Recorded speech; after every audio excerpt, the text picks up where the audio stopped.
excuse me. Hey, I thought I'd make a video because I haven't checked in for a while. I've been traveling a lot.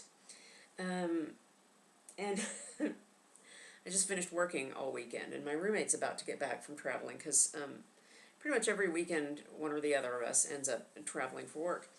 And so I'm trying to clean up the house and I realize there's so much stuff all over the house that we have collected from traveling, like, give you an example, just, you know, old plane tickets from Taiyuan, lovely, you know, which of course I use as scrap paper apparently. Train ticket stubs. What else do we have here? Okay. How much airline silverware do we really need to steal? But anyway, some of this, you know, it's sentimental because it was from vacation. Maybe I should pick that out. But the other thing that's actually quite useful is, because we always stay in 5-star hotels, some places have really nice soap. And I haven't bought soap for a couple of years now. Oh, the best is Sofitel. Always like their stuff. All different kinds of soap. And of course you've got your lotions and little things of toothpaste everywhere. My favorite thing, I got this last time I went out of town. Oh, I hope you can see this. Yes, China Eastern Airline gave me a wet turban. I think it's a moist towelette in there, but I'm not sure. I had to have this. In fact, I wrapped it around my head when they gave it to me because I thought it really was a turban. The other thing is, one of the places we travel to, every time we go, they give us a gift, and so here's this lovely commemorative plate. Which way does it go? This way. Here we go. A commemorative plate, which I don't know what to do with. If you want it, let me know. I'll send it to you. And yes, another one that's still wrapped, hasn't even been opened, just laying around the house. So anyway, these are the kinds of things that sort of collect over time as you're running in and out. I'm trying to travel and trying to work, but it's pretty tiring, actually, having to travel. And I think if I traveled for fun, it would be different, but traveling for work is kind of hard. You get up really early to catch your flight, and then you check into your hotel around lunchtime. There's no time to eat, and then you just work till about 7 p.m. And then you go back to the hotel and crash. And then you get up the next morning and do it all again, and then you fly home and you get home really late. And the next thing you know, it's Monday morning. So why do we do this? Yes, money.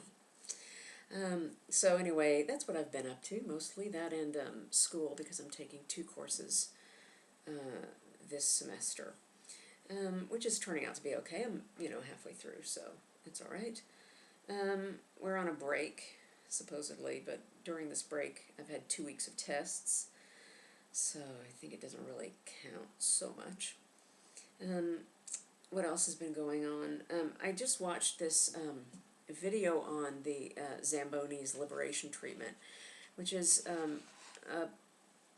a treatment that has helped people with symptoms of MS, and some people are hoping will be a cure, something contributing to a cure at least, and certainly an important piece of the puzzle, but the medical community seems to be quite resistant to it. I can't imagine why, since some of us pay $3,000 a month for medicine. I can't imagine why they wouldn't want us to get better, but anyway, it's fairly new, of course, and but it, you know, there's anecdotal evidence that it's quite miraculous.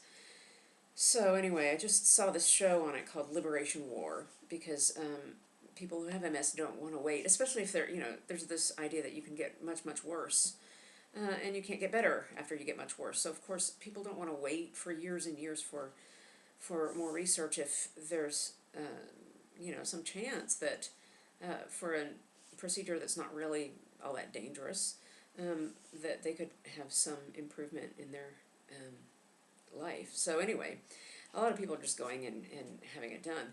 I have a friend who's going to Australia in less than a month to have this done. So I really, you know, I hope that it works out for everybody, and it's kind of exciting to watch, seeing as how it's not my money that's being spent.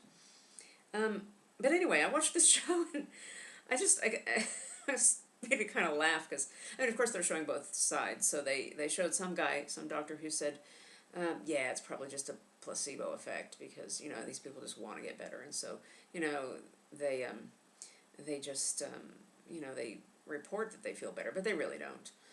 And I thought that was really ironic, because a lot of people who have MS, before they were diagnosed, sometimes for years, they would go to doctors, and the doctors would tell them that their symptoms were all in their head.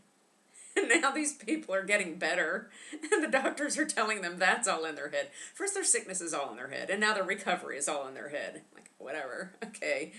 If my imaginary sickness is imaginary healed, fine, great, I'll pay for that. Somehow it just struck me as being sort of funny. I don't know why.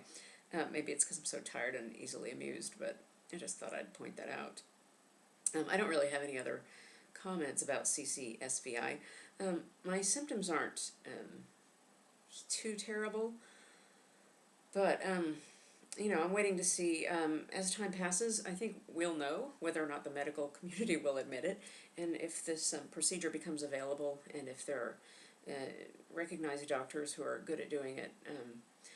I would look into it myself, and I think it won't take too long before they know. I mean, a placebo effect doesn't last. So if people who couldn't walk for 10 years are suddenly walking, and 3 years later they're still walking, I'm thinking it's probably not a placebo effect, but that's just me.